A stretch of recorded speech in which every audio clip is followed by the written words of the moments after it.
There are two different types of most commonly used connectors on various type of hot tub sensors. In this video, I'm just going to show you a little bit about each of the two common types.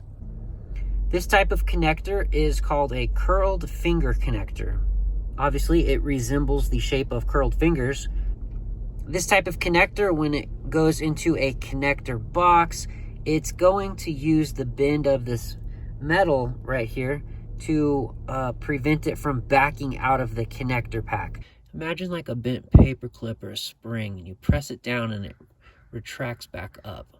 So this is going to apply the pressure inside of that plastic. See here, I'm pressing down, and when I let go, it pops back up.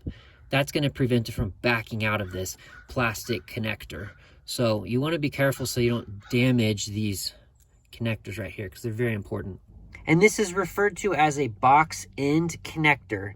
So notice, instead of having a springy bent piece of metal, this actually looks like a hollow box.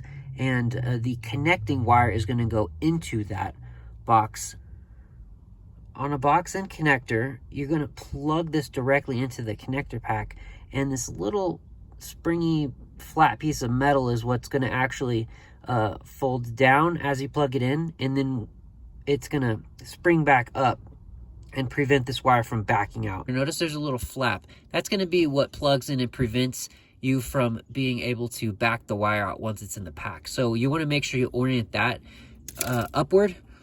So here's an example. I'm going to plug the black one into it. I'm going to make sure that that flap is pointed upward so that when I press it in, it clicks. The flap then goes into this opening right here, and I'm no longer able to back it out. I'm going to do the same thing, but with the red side.